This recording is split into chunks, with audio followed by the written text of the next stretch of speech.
God bless you all. It's good to be back. I appreciate with the hiatus on Bible study because I realize when Holy Week and then Bright Week come along, I don't have any time to get ready for Bible study.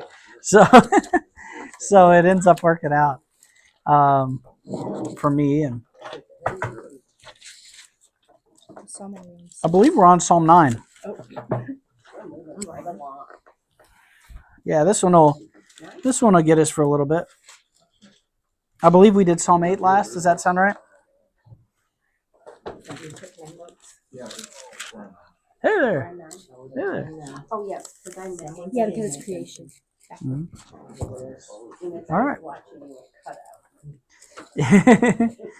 So here we are then. Let me see here. I got a microphone issue. We're on Psalm 9.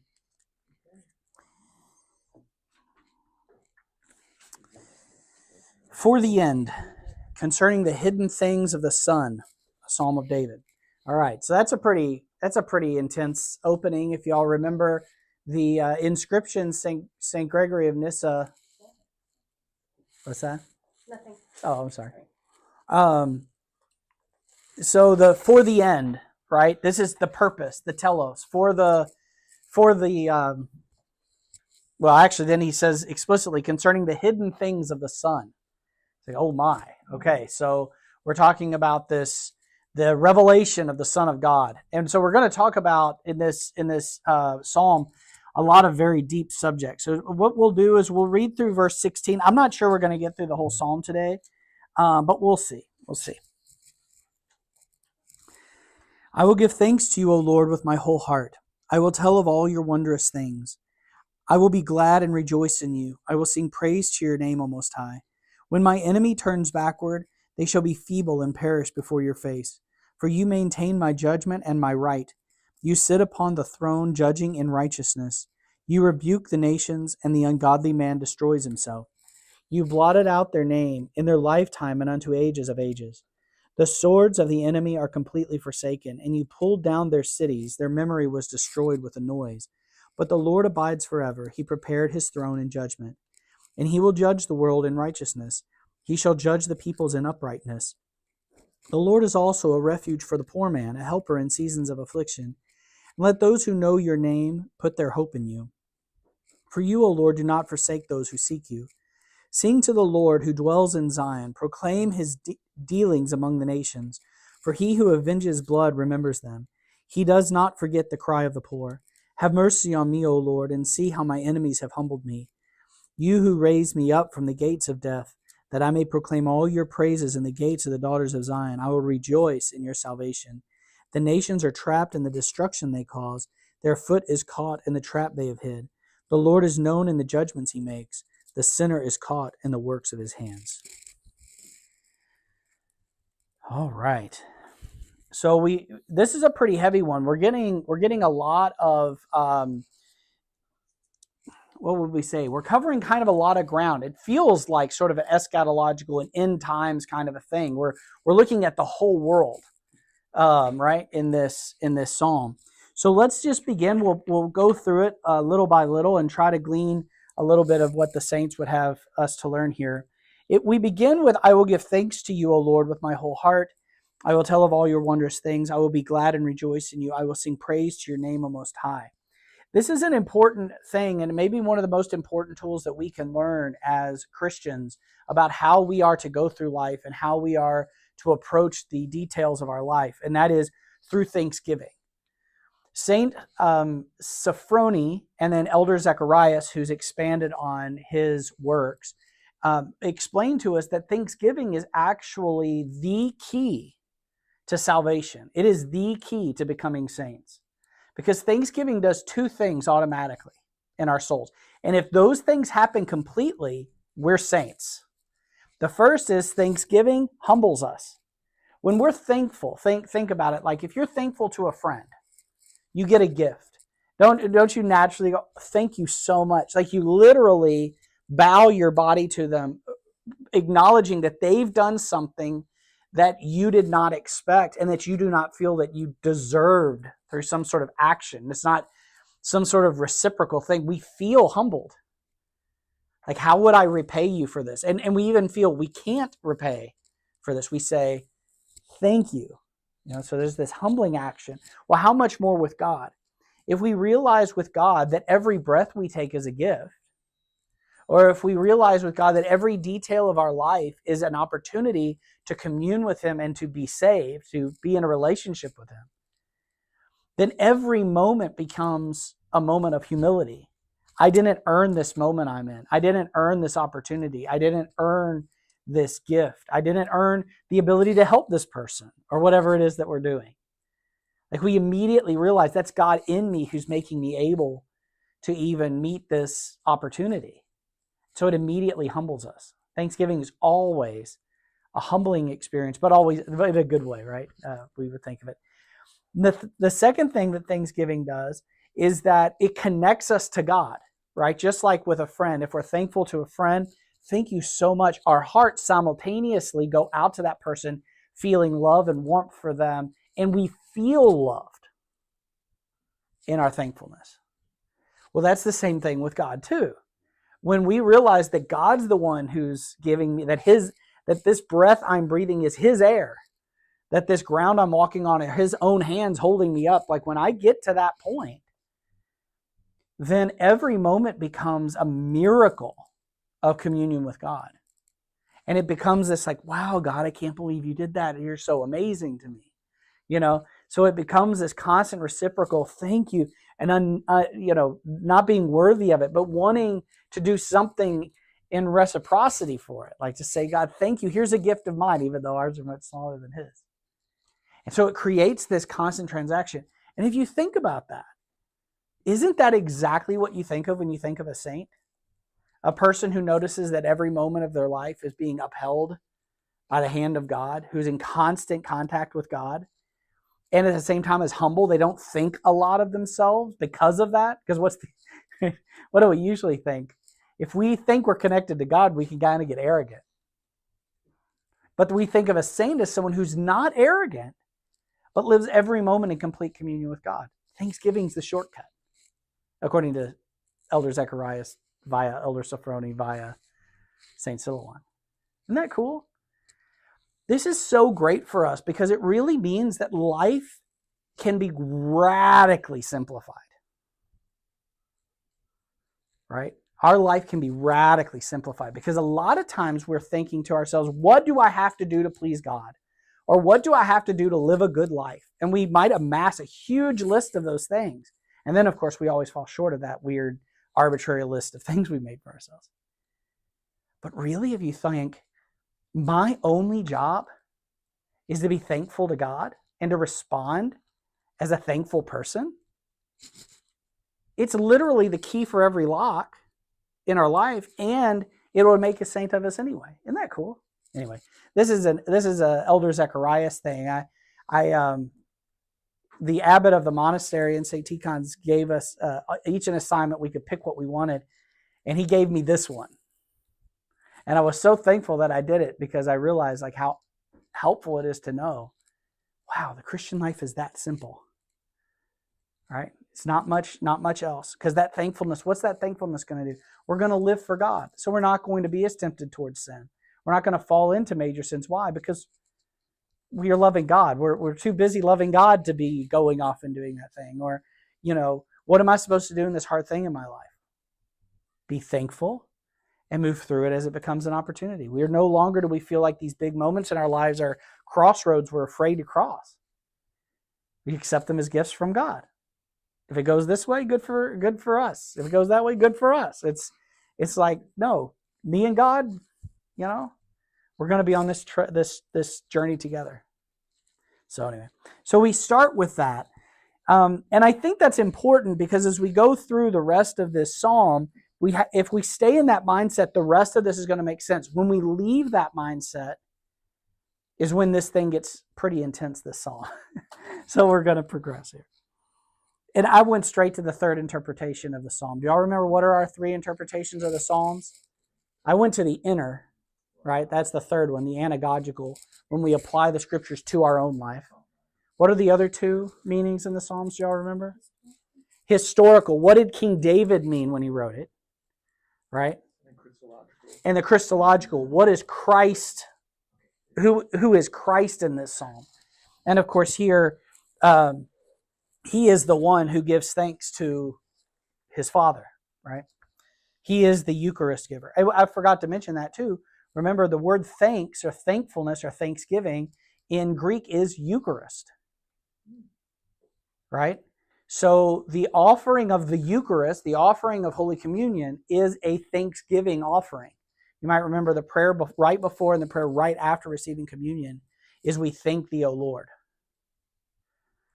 Right? It's the offering of thanks. The first is an offering of thanks. Thank you for this wheat and wine. We're offering it to you. Thank you for providing this from our life. Here's a small offering of our life to you. And then, of course, the big Thanksgiving is he then gives it back to us as his own life, and we give him thanks as, wow, you really outdid us. You know, we gave you this little gift, and wow, you gave us your whole life. Yeah, so this is a Eucharistic way of living. So just as we come each communion to do that, so we can expand that mindset to, if I come to divine liturgy and do that, how is my life a divine liturgy? How is every day of my life an offering of what God gave me from my day and receiving it back from God with his own life attached to it? So my whole life can become the divine liturgy. And that's a very Christological reading as well, right? Because he's the priest giving thanksgiving. We are members of his body. Right? Members of the body of the priest standing before God, offering all of our little works to his Father. And his Father in joy gives us everything he has. Literally, because he gives us his Son. Isn't that cool? Anyway, I skipped right to the third, but there's two good ones there.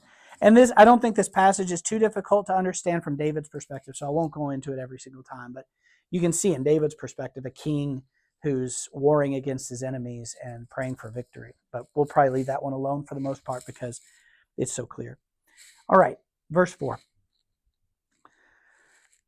When my enemies turn backwards, they shall be feeble and perish before your face. For you maintain my judgment and my right. You sit upon the throne judging in righteousness. You rebuke the nations, and the ungodly man destroys himself. You blotted out their name in their lifetime and unto ages of ages. All right, so every time we talk about the enemies in the Psalms, who are our enemies? Because we don't have enemies that are flesh and blood, we're Christians. So who are our enemies? The demons? Sin? Yeah. The passions? Yeah. And death, right?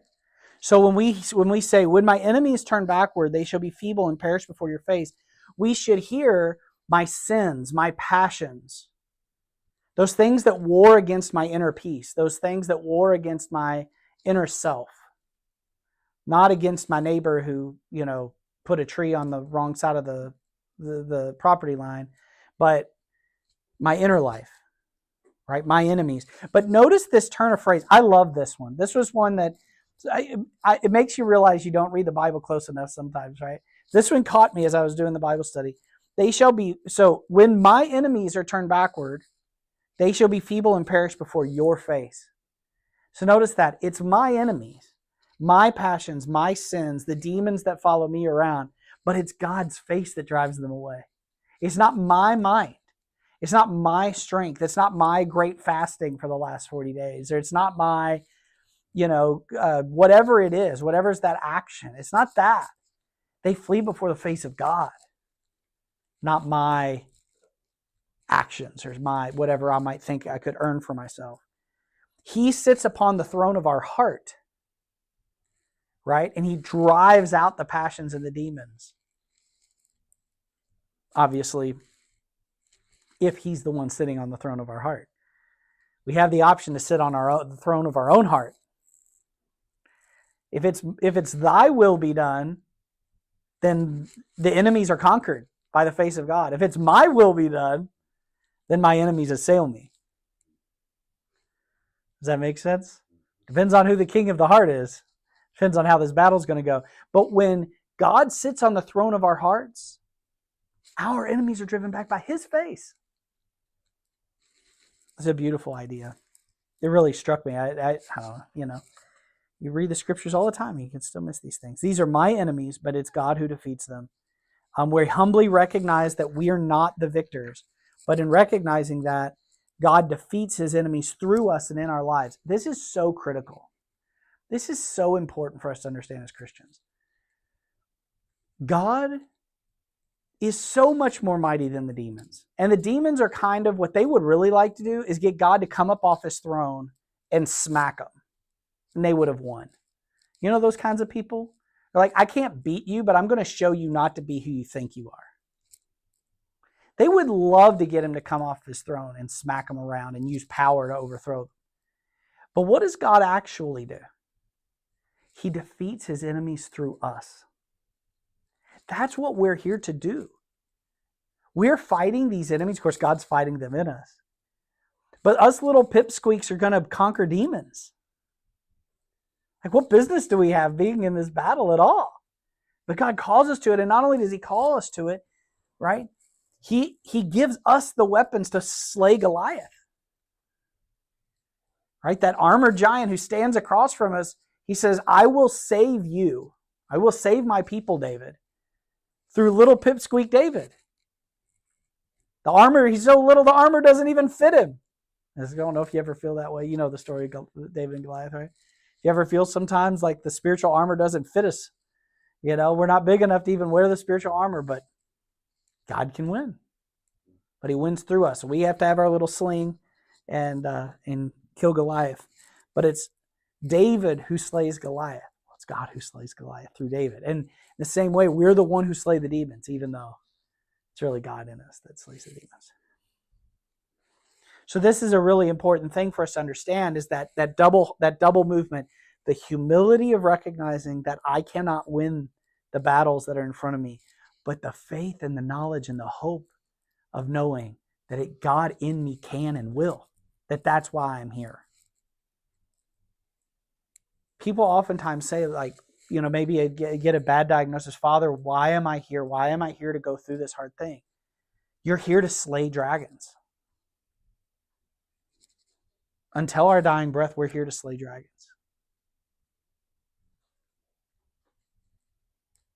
When God takes someone home, they're done. Their battle's finished. We're still here. We're slaying demons. How? That's impossible. It feels impossible. Yeah, I know. But God in us can. It's that David and Goliath mentality. You'd think David might know a thing or two about that. All right. Please, any questions, always. But does that make sense, this idea? Because it's going to continue to come. It doesn't make sense? Does make sense?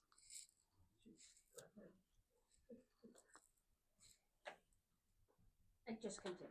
All right. You know that in the Thanksgiving Acts where it says, the glory of God is shown on the faces of the dead. There's beauty and joy shown from them as their triumph. Yes. Yeah, so she was bringing up, do you mind sharing the verse? She was bringing up a verse from the Akathos of Thanksgiving. Can you say it a little louder? It's what beauty is shown from the faces of the dead, what joy and beauty is shown from them. It is their triumph.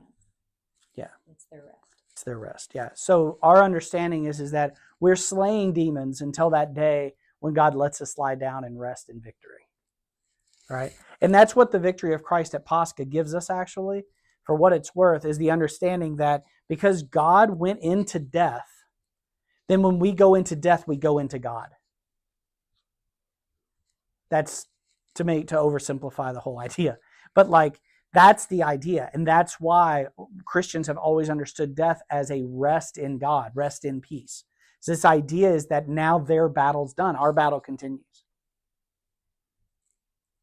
But they're done battling. That's a glorious thing. That's why the funeral service, while it doesn't shy away from the difficulty of the situation, when speaking of that person, it assures us that person is at rest in the hands of God. They have fought their fight. And so they're done. And we continue on. So, all right, let's pick up the next line here. You rebuke the nations. This is so powerful. You rebuke the nations, and the ungodly man destroys himself. You blotted out their name in their lifetime and unto ages of ages. You can keep going actually there. The swords of the enemy are completely forsaken, and you pulled down their cities. Their memory was destroyed with a noise, but the Lord abides forever. All right. So let's keep this in mind. Hey, Belle, would you mind doing me a favor? We need to charge this before it dies. Could you get a charger? There's probably one in the church there or in my office. Thank you. Okay, so God rebukes the nations. Remember, he's sitting on the throne of our hearts. He's rebuking the nations, the rulers of our life. They're ruling, right? These passions that are trying to rule, trying to take over control of our lives. He rebukes the nations, but notice this idea. The ungodly man destroys himself. This is a fundamental idea of the Orthodox faith, is that sin is death dealing. It's a poison. And so whatever sins, whatever departs from God is temporary and mortal. And why is that important? The demons are temporary. Our battle here with passions will stop. They're temporary. How do I know that? Because God is the only thing that's eternal by nature. Anything he allows to live forever, right? Anything he allows to live forever, he allows to live forever. So what God is forever. What does that mean for us? Well, God is everything that he is, all good. He is goodness itself, the very definition of goodness. He is true in all ways. He is the beautiful. He's the good, the true, the beautiful of the philosophers, right? He's the great, right? The great I am, the one who is, which tells us something. Patience, kindness, goodness. These things will abide forever. Why do we know that? Because that's who God is. But what about sin? Will sin abide forever? No. Sin can't abide forever. It doesn't have being. Right? What is sin? Sin's something a good being does. It's a being that was created good, but it does bad things. So when they can no longer do those bad things, that evil will cease. So evil's not forever. Bad things are not forever. The hard times we're going through, they're not forever. The struggles that we're going through, they're all temporary. The passions that war against us, that we're so afraid of, they're like paper tigers. There's no meat on the bones. We fight them, they fall. They're weak.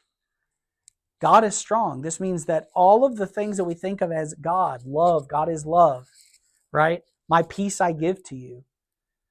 All of these things, they're the stable things. Passion, sin, death, the devil, they have no foundation. Yeah. So it strikes me this one line, their memory was destroyed with a noise. Yes. It seems as if it's partly the evil will be forgotten Yes. by God. Yes.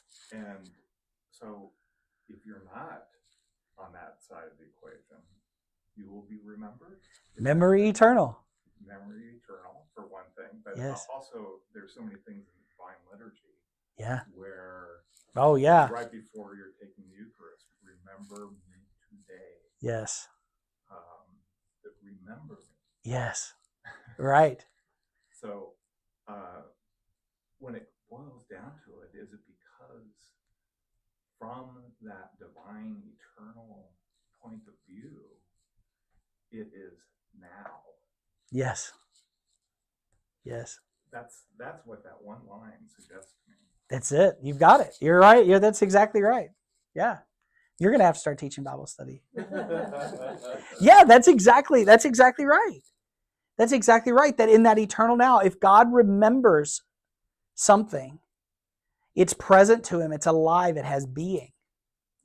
Now. And in front of God, all the nows of history are present simultaneously. To us, we're passing through time, but it's not the final word. When you're younger or in any day of the week, now I could easily imagine I will be good, so someday I will be, but he is remembering you. I just can't get over this. It is amazing. It is amazing. And you've said this in catechumen class before, where he is viewing past, present, and future from one spot. Yes. Yes. That's what this is about. That's it. That's it. And everything else, history could be seen as the working out of this idea of everything else is being pulled down and it's collapsing. And what is left is what God remembers. What is left is what God has given being, right?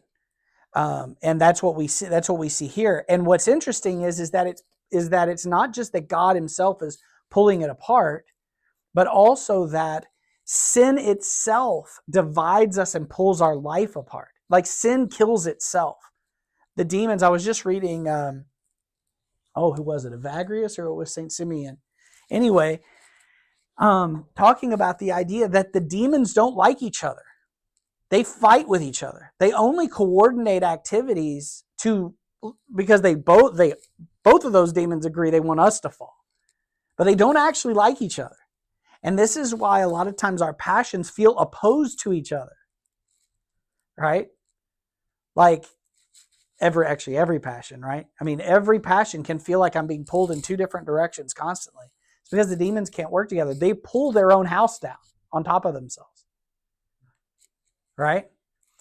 So it's not like, it's not just that like God is active in crushing them. It says the ungodly man destroys himself. Now, when we apply that to ourselves, we pull ourselves apart through our passions. Our passions pull us, right? I love my kids and I love myself. So my kids are up in the middle of the night for some reason running through the halls, and I'm wondering, I hope someone's not sick. And I'm also really tired, so I don't want to get out of bed. Right? The passion of comfort in my bed and the passion of my kids are making me angry. Why is a 5-year-old up at 11:30 at night? Right? Or pulling me. Does it sound personal? These pull me apart. But when we're freed from the passions, we're not pulled apart. When my love for my kid gets me out of bed without thinking because I think she's sick, for instance, then I don't sit and wait. I run. Is she okay? Is she okay? Well, that love unites me to that. I'm not angry. I'm not divided. I'm a whole person. So this kind of helps us to understand how passions divide us. Demons are divided. They don't like each other. They only work together briefly for a coordinated goal. But our wholeness, our virtue will hold us together. And it makes us one united person that can't be broken down because God abides forever. That's that line. Right? If we abide in God, God abides in that peace forever. Yeah. So you were saying that rest was important against the demons. What are like some modern techniques for against rest that would apply?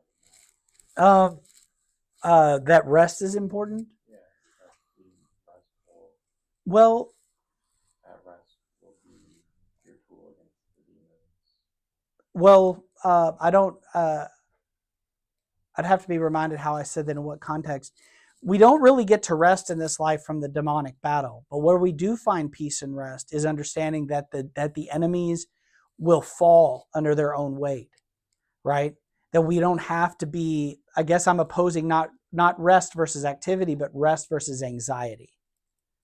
Does that make sense? So not being anxious. Yeah. So I guess like is prayer one of the like main ways to attain that rest, or are there other methods? Yeah, to attain again, not rest from activity, but rest from anxiety.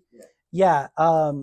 Yeah, because prayer is a very active thing. I don't know if anybody else has this sensation, but very often when we pray the Divine Liturgy, when we're done with coffee hour, I'm wiped. And this isn't just a priest thing. Like I remember being very tired before I was a priest. I mean, it's intense to pray. So it's hard work to pray. I think it was St. Silouan who said that to pray is to shed blood. Right? So like it's hard activity. But it's also important to say that it's rest from anxiety. It's rest from worry, because we know that our God is mightier, right? There are more for us than are for our enemy, right? And so we know that God is on our side and that we don't have to be fearful. We can rest in his arms as we make our forward march, you know. What saint did you say to pray is to shed blood? I believe it was St. Silouan.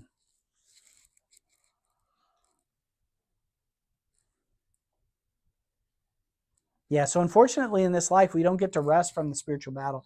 The minute that we think we can rest from the spiritual battle is the minute that they'll amass their armies, right? Which is hard. It's hard to accept. But the other part of it is to understand that, yes, but there are more for us than are for our enemies.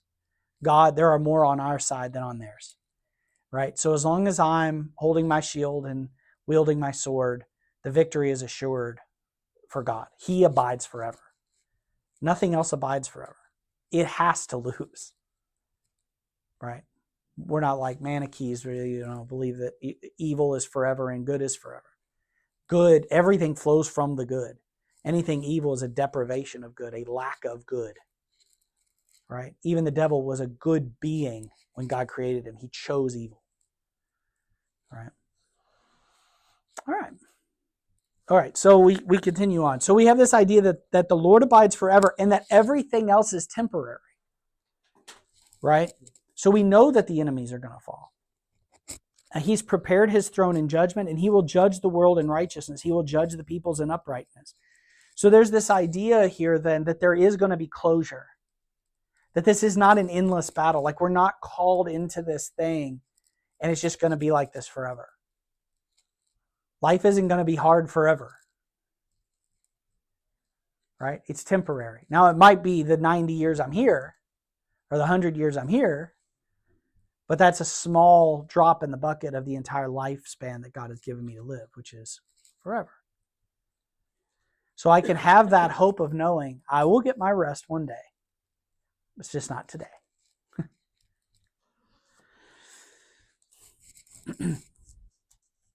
All right, so then it takes a little bit of a turn to explain some things for us here.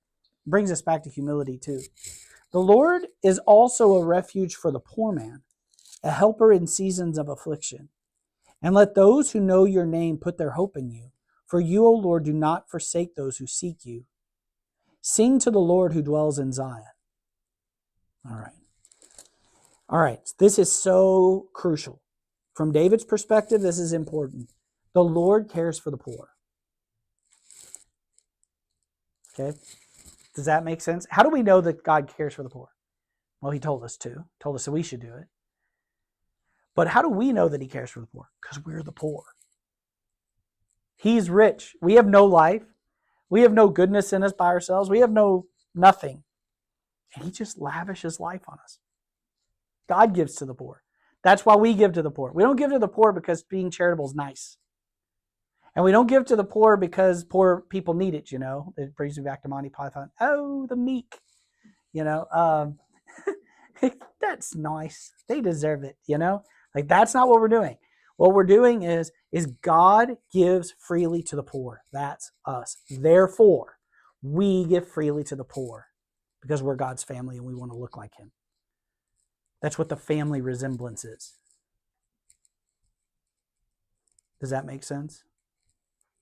Could that also mean not physically or materialistically poor, but spiritually poor? Oh, definitely. That's where abiding in his grace and his love comes from, is because we're not obviously able to abstain ourselves on our own will. Because I've noticed the more that I try to resist certain things, it just comes even harder and harder and harder. So it's just when I make the conscious decision or effort to I'm gonna not do this thing. Yeah, right. It's just I just said the magic words that now it's just gonna come in from both sides, and then there's this point to where you can't resist it no more, and then it kind of comes into kind of borderline slip into this disparaging state, I suck, I'm not I can't kick this thing, I can't get over this thing, or I wish I'd have been better in this situation, and it's making the realization of okay, well that's what grace comes from, is just hey man, I know you can't do this on your own, but with me you can conquer all things. That's it. Okay. That's it. You got it.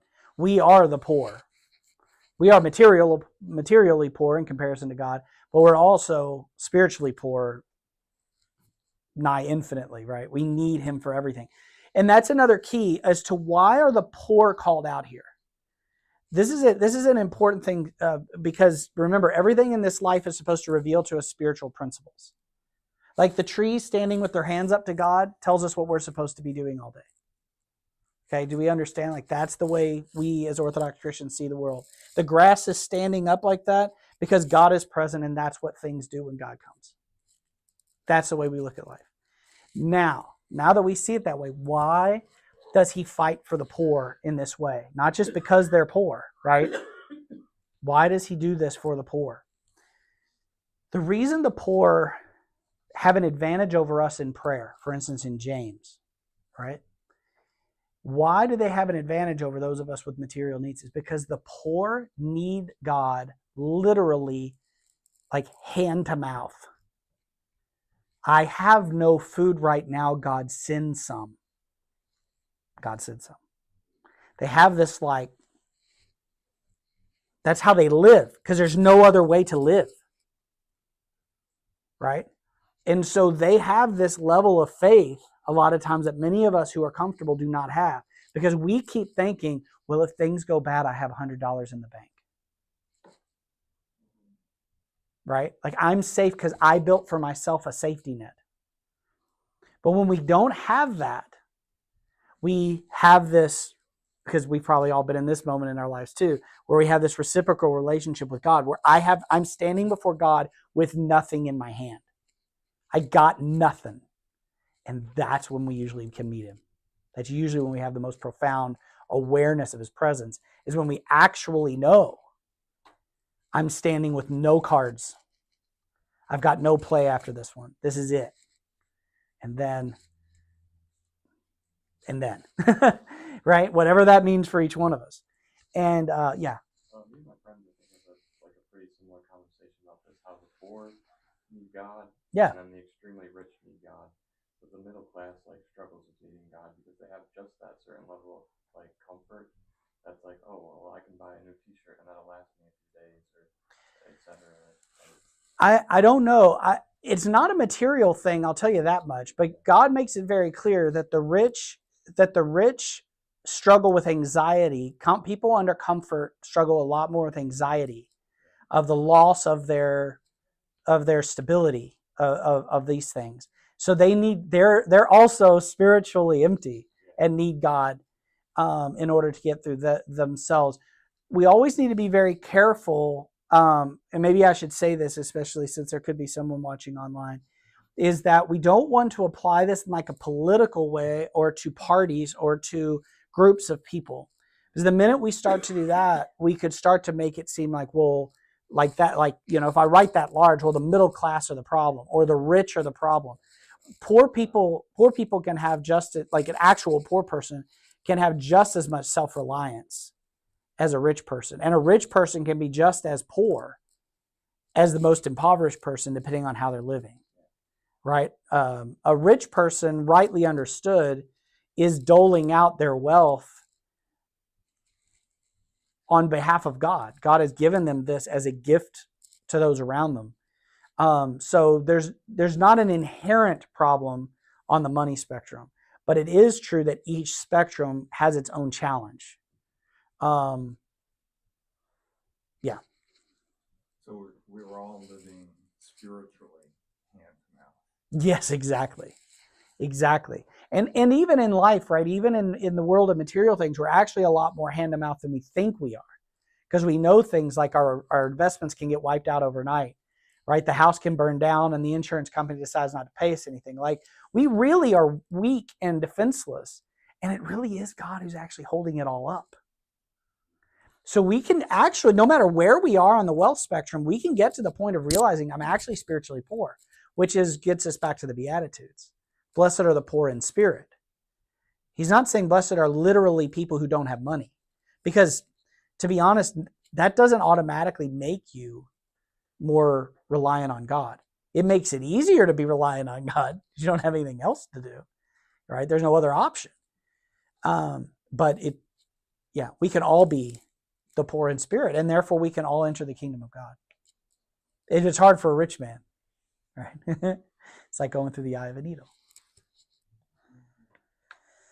All right, so the Lord is a refuge for the poor man, a helper in seasons of affliction. So what does this help us to understand?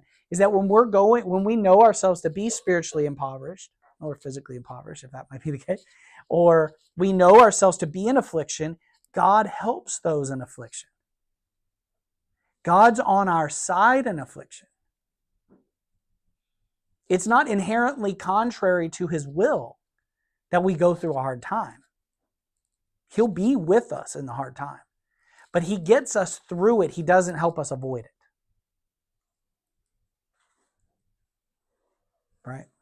He goes through the cross to the grave, to the resurrection. He doesn't go around the cross to the resurrection. So he is a refuge for the poor man. He's a helper in seasons of affliction. Let those who know your name put their hope in you. So what should we do when we're going through a hard time? What should we do in times of poverty, spiritual or otherwise? Put our hope in God. Blessed are those who put their hope in him, because he'll care for us in those times. When we're spiritually hand to mouth, or physically as it might be, then he will provide what's needed. We'll be okay. It keeps us from despair, right? Because we know he's going to come through, albeit very often at the last minute. Let those who know your name put their hope in you. For you, O Lord, do not forsake those who seek you. All right? So then what do? We seek him. Sing to the Lord who dwells in Zion. Isn't that it? I don't know if you're feeling this, but it's almost like waves in this the psalm. It's like, and then peace, and here we have it again. It's, you don't forsake the poor. You take care of the afflicted. Blessed are those who put their hope in you. Sing praise to the Lord who dwells in Zion. That's our answer. That gets us right back where we started, Thanksgiving. What are we to do in times of affliction? Do you remember our Acts study? Peter and John were in the prison. What did they do? They wrung their hands and they said, Did they sing? Yeah, they sang psalms. Could you imagine? You get a hard time comes into your life. You're like, oh no. So you're like, I will bless the Lord at all times, Or like, some hymn through the prayers of the Theotokos, O Savior, save us. Oh, wow. That's what we're called to. To take refuge in our God. That's what we're called to. So how do we do that? Well, I'm in affliction, Lord. Through the prayers of the Theotokos, O Savior, save us. All those hymns we're singing on Sunday, they can be on our lips in a moment because we've seen it. We've sung it so many times. Lord, have mercy. Right? And we can this is our life. Lord, I'm in affliction. Right? And we sing hymns to our God. We're singing in what's the great story? The three youths. They're thrown into the fiery furnace. That's you and me. We've been thrown into the fiery furnace. What is this fiery furnace? This life. And we dance in the flames.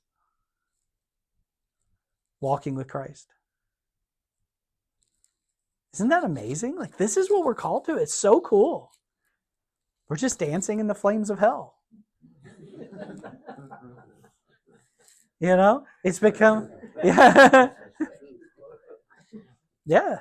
But it is actually true. I mean, that's what that story's about. We have descended into hell with Christ in Holy Week. Why do we descend into hell with Christ on Holy Week? For our brethren. We're still here. God hasn't wrapped up the story because he's saving more of us. So let's go. All right? We're three holy youths. All right, let us proceed. Belle, what time you got? All right, we'll continue on. All right, sing to the Lord who dwells in Zion. Zion here, right? Zion would be the mountain of God, that place of his temple, that place of King David's throne as well, although Zion is actually not exactly the same location.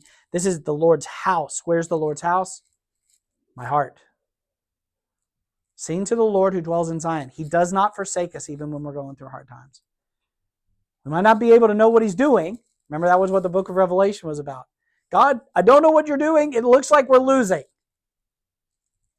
And God says, well, here, you want to see what I'm doing? Here's the whole picture. I'm not losing at all. Then he closes the veil. Says, now keep it up. I'm doing my part. You do your part. That was the book of Revelation. Remember that? So that's what's going on here. We sing to the Lord who dwells in Zion in our heart. We feel like we're losing, but we know we can't be losing because God is the one who's fighting our battles. Proclaim his dealing among the nations, for he who avenges blood remembers them. He does not forget the cry of the poor. Have mercy on me, O Lord. Oh, look. Okay, so now he's turning it to himself, right? He hears the cry of the poor. Could you imagine King David? King David saying that. He's a king. He hears the cry of the poor. Have mercy on me, O Lord. What does he realize? Even as king, he is poor. He is also in need. Every human being is in need. In this case, what is he in need of? And see how my enemies have humbled me. You who raised me up from the gates of death, that I may proclaim all your praises.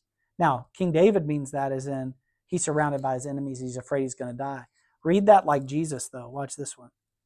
Have mercy on me, we'll say Father, since we know he's the Son. Have mercy on me, Father, and see how my enemies have humbled me. You who raised me up from the gates of death. It's a prophecy.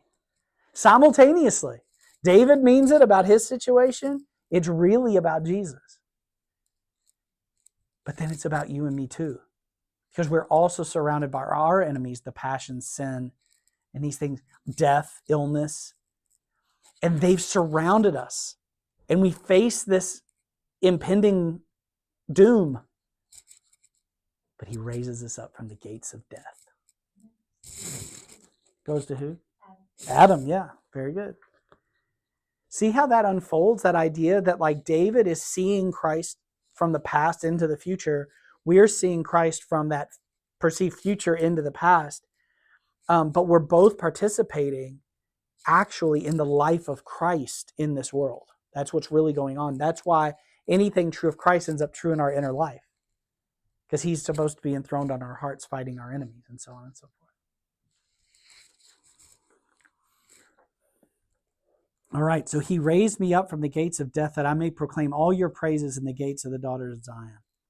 So we're going through all of this for many reasons. But one of the things that we do is we sing praises in the gates of the daughters of Zion. We sing God's praises as he brings us through difficult times. And this helps to give faith and hope to other people who are going through it as well. The nations are trapped in the destruction they caused. Their foot is caught in the trap they hid. The Lord is known in the judgments he makes. The sinner is caught in the works of his hands. Okay, so there's that concept that we had a minute ago. Do y'all hear that? How our sin, when we decide to be selfish, when we decide to love ourselves more than our spouse or our kids or our neighbor, whatever it is, the trap that we lay for them is actually the one we fall into. Right? What is this we talk about? Like resentment is one of the clearest ones, right? When we resent somebody, are they hurt by our resentment? Not usually. We are tremendously injured by our resentment. We are miserable. I mean, they're over there, don't even know we're upset. We're miserable. Well, that's how sin always works. It always harms the one who's setting the trap. Sin hurts us, right? So again, though, God's judgment on the nations, he sits enthroned. You can imagine, right? He sits enthroned. All things that are bow their knee to him. But these things can't get to him. They're weak. They fall before they even get into the throne room. Right? They fall of their own weight. Isn't that neat? This is that idea of heaven and hell. Right? Heaven is where God dwells. joy, beatitude, however you want to see it. But what is hell? Hell's the place we make for ourselves in sin. We live there forever. He doesn't have to throw us there.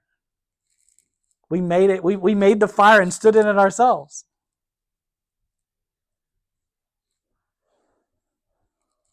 Right? This is the whole idea too of Holy Saturday. Right? God descending into Hades. What's the problem with Hades, the place of death? God didn't make it. Who made the place of death? Adam. Right? There was no death before Adam did that. You know it's not a place. You know what I'm saying. There's no death before Adam. Adam's sin created death, a place where God is not connected to life. Where there's no life. God doesn't make that. He's life itself. So how does he get there? He becomes a human being. He uses the cross. This is the way our hymns go. He uses the cross as a doorway to enter the place he's not allowed to go. So he can fill death with life. That's why all the hymns of Holy Week talk about a trick. It's like he pretends to be mortal.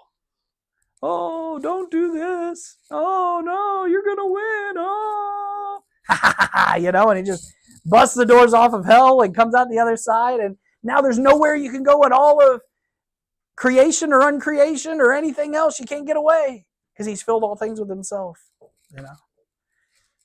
False mustache. Yeah.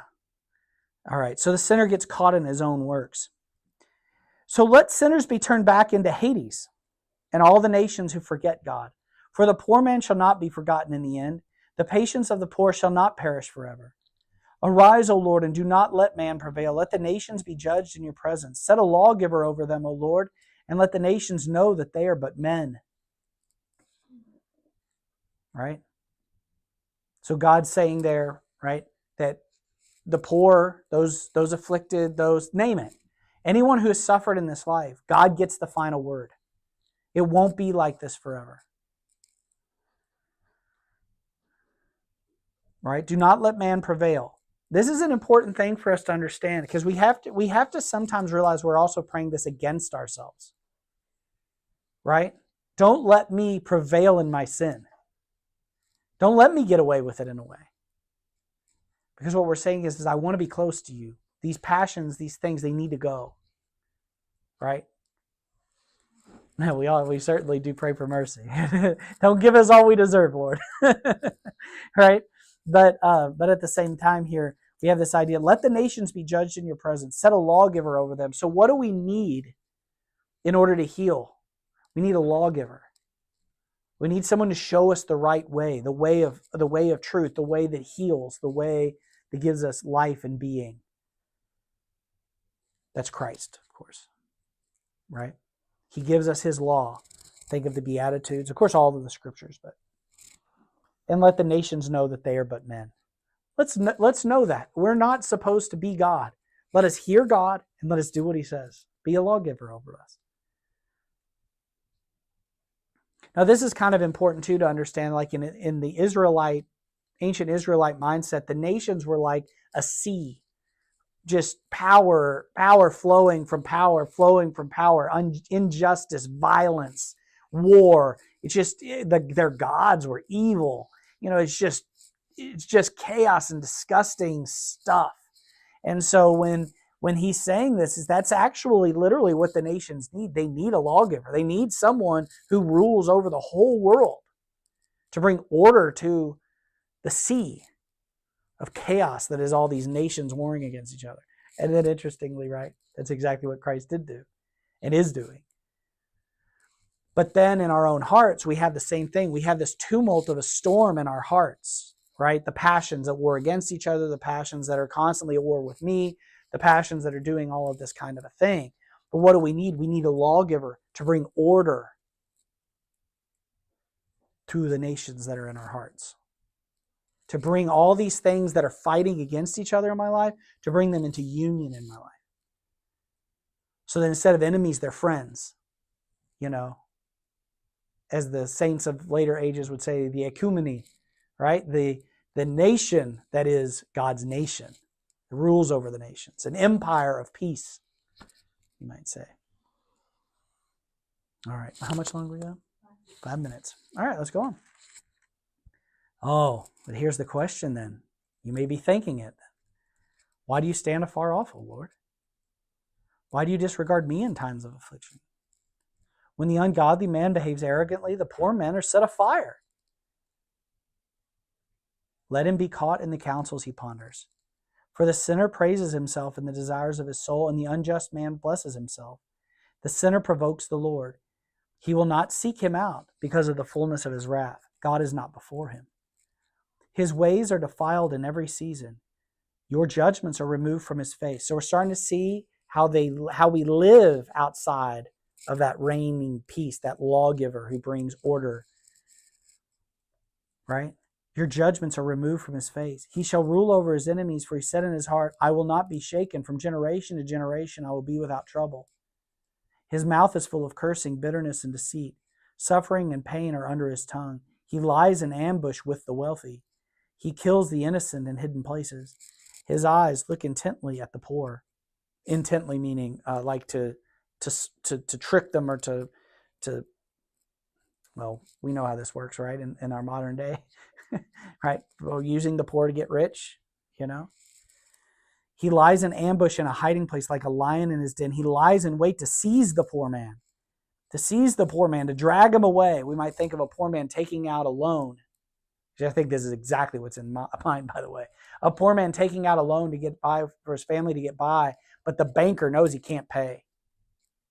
So he can seize all his goods. Not giving any concern for the poor man. Right? He will humble him in his snare, but he will bend down and fall when he rules over the poor. For he said in his heart, God forgets. He turns his face so as to never see it. Arise, O Lord God, let your hand be lifted high, and do not forget the poor. Okay, so we can feel that naturally, right? This idea of like when a sinner rules, that's how he rules, right? Everything's for himself. If a poor man's in the way, or I can get some money out of that poor guy, I'm after it. I'll get it. This is how we live in our own hearts too. When we start to feel arrogant in sin, we start to think that I'm smart enough or good enough or whatever enough. Can't we do kind of the same thing? Maybe not to our neighbor, but to ourselves, to those people in our lives, where we sort of feel like, well, if I've got to step on somebody to get something done, I'm just going to have to do it. Right? And also we can see here the demons who are trying to rule over our lives. How do they think about us? They have no problem ripping our lives apart. They're lying in wait. Now, this is something to think about. If the demons are this person we just described, right? They think they're so great that God forgets and he's never going to come to our rescue. And they're sitting like lions, waiting for us to pass a corner so they can jump out and snatch us, right? If that's the way demons act, why are we making friends with them?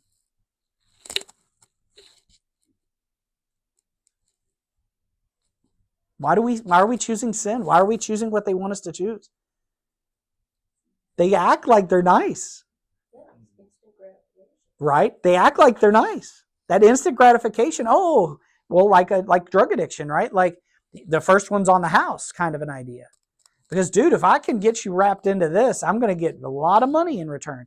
So the demons do the same thing to us. They offer us this little thing. But what we see is just a buddy giving us a free hit. Right? No, this reveals who he really is. He's a lion in wait. He's not a friend who doesn't think drug addiction is a danger. I mean, maybe that guy gave me a dose because he doesn't think drugs are so bad. Not the demons. They know how bad it is. They're lying in wait offering this. They're actively letting us destroy our lives happily. And this helps to reveal, if that's the truth, then it gives me a little bit more strength to tell it no. So it's not playing to my benefit. It just acts like it does. Sin always acts like it's to my benefit. But he's acting like this.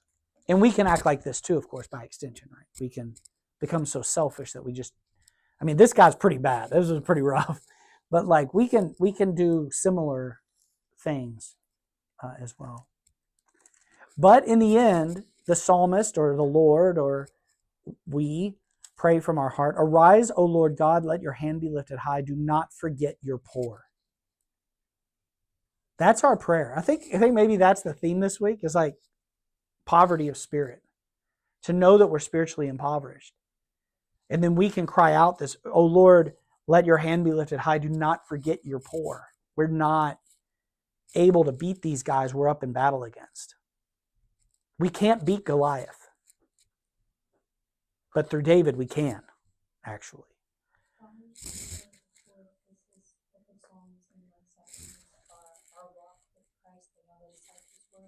Right. Learning and not understanding in the beginning? Or No. is that just... Yeah, I mean, I think so, because I think also, our life is largely those 3 years that the apostles are following Christ and don't understand. Right? Our life, in the resurrection, when we're raised from the dead, just as when he was raised from the dead, everything he said made sense. But when they were saying it, they thought it would sound, they had obviously had no idea what it meant. So too in our life, we don't know what our life means. One day we will.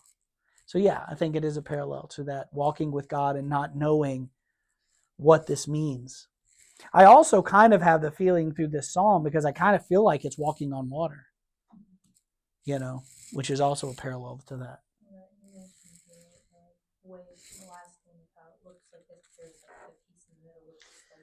Yeah.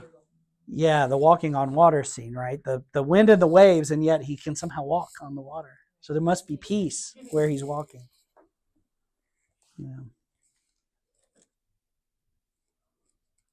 Okay, do not forget your poor. 34. Why is the ungodly man provoked God?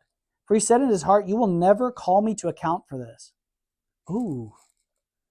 Right? I mean, isn't that the right answer? How can the wicked man do the things he does? Like, how can a bank lie in wait for a poor man to lose his stuff so they can seize all of his assets? You're like, gosh, that's evil. Well, because you don't think they're ever going to be called into account for it. I mean, the guy got himself into trouble. He shouldn't have taken out the loan if he couldn't pay it, and all the other things we say, right? So, blah, blah, blah. But what is it? There's no accounting of that. Where's their accounting? It's all on the ledger. I'm not picking on bankers. Bankers can be nice people too. But it's the image that the psalmist used, right? It's this idea that, like, yeah, oh, he'll never call me to account for this. So how can we remember in times when we're tempted? We know that God will call us to account for this. That can help us to keep away from this kind of world, this kind of lifestyle. And what do we also know then about the demons? The demons may be saying, oh, he's never coming. He's never going to end this. No. They'll be called to account for what they've done to us. They'll be called into account. But you do perceive the suffering and pain, that you might deliver them into your hands. Therefore the poor man will be left to you. You give help to the orphan. Break the arm of the sinner and the evil man. Oof. His sin shall be sought, and because of it he will not be found. The Lord will reign, but you, O nations, you will perish from his earth. The Lord hears the desire of the poor. Your ears heed the readiness of their heart to judge the orphan and the humble, that they may no longer increase his great boasting upon the earth. All right, so there's this idea that mighty arm, right? He's thinking it because you could hear it throughout. This person who's mighty does whatever he wants. His arm goes wherever he wants it to go. He'll break the arm of the sinner. This idea, the demons, they seem so strong against us, but he'll break the arm of the demons. Right? This victory is sure. It takes God no effort. We are afflicted. We are the poor. We are in this hardship. But God will come. And when God comes, all things will be set right. You can even get that. I mean, that one verse was just very powerful in this section. That you might deliver them into your hands. Why is God? What is God's solution to the pain and suffering of this world? To place us in his hands. That's it. That's what he's going to do for every single human being. You're bringing them to himself. Right? This suffering is great, and it can't be diminished to just say that it isn't great. And we have a great deal of suffering in this world, but God will bind up all wounds.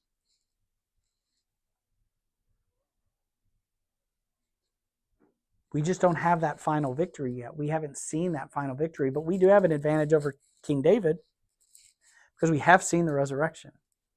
We do know it's true.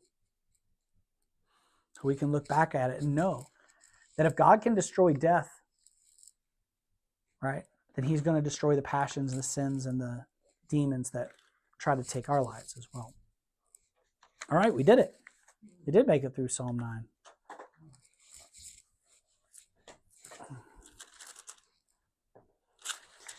We'll have a Bible study next week, but then unfortunately I'm going to have to be gone for 2 weeks. I am going to Mount Athos.